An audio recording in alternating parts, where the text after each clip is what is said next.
弟兄姊妹，主內平安。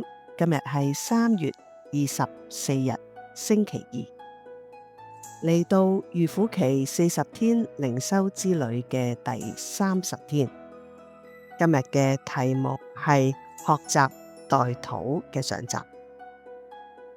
代禱帶領我哋嚟到信徒共同生活嘅脈搏裏邊，信徒團契只可以活潑、有力量、有愛，有賴於嘅彼此嘅代禱。如果唔係，我哋嘅團契好容易鬆散，甚至崩潰。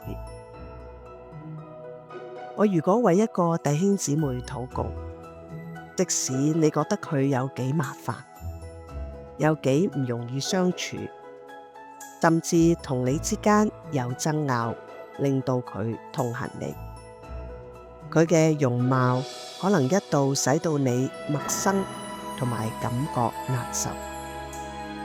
但係當我哋願意為呢一位嘅弟兄姊妹禱告嘅時候，佢就會變返我哋弟兄姊妹嘅面孔，使我哋醒覺基督亦都為呢一位弟兄姊妹而死，所以佢同樣係一個無恩嘅罪人，同我哋根本冇分別。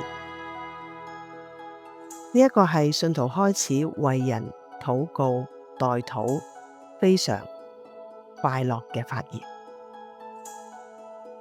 就我哋自己嚟講，喺代禱中冇乜嘢嘅反感，個人嘅緊張關係或者爭吵係唔可以克服嘅。代禱就好似一個健康嘅沐浴一樣，無論係個人或者團契，都必須要喺呢一度洗刷乾淨。今日嘅經文係以弗所書6章18節，靠着聖靈，隨時多方禱告祈求，並要在此警醒不倦，為眾聖徒祈求。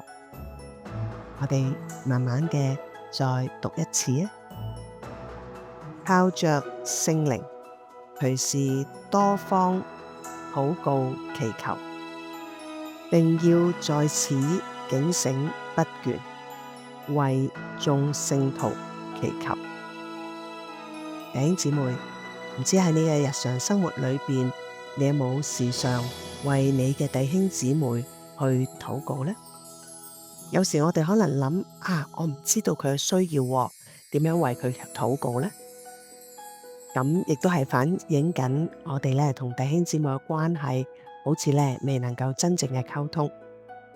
當然，教會咁多人，未必咧個個都能夠溝通嘅。咁但係我哋又可以點樣代禱呢？我自己咧有一個嘅方法，用咗好多年噶啦。但係咧，我有一本嘅代禱名單嘅筆記。首先咧，我會為當月生日嘅弟兄姊妹咧，喺嗰一個月裏邊咧，懇切嘅代禱。縱然咧，我未必一定完全知道佢而家生活狀況，但係咧，我都會提名為佢禱告，為佢身心社靈健康去禱告。第二，我亦都會咧為一啲知道當下佢發生緊困難啦、問題啦，或者咧好多壓力嘅弟兄姊妹去禱告。我哋都會為病患嘅弟兄姊妹時常嘅守望禱告。你有冇一個咁樣嘅禱告名單呢？你有冇信心喺一年裏邊，起碼你都為你教會當中每一個嘅弟兄姊妹去禱告呢？願我哋咧都成為呢一個代禱嘅勇士。請聽我讀一段嘅經文啦，詩篇122篇6至9節。你們要為耶路撒冷求平安，耶路撒冷啊，愛你的人必然興旺。願你城中平安，願你宮內興旺。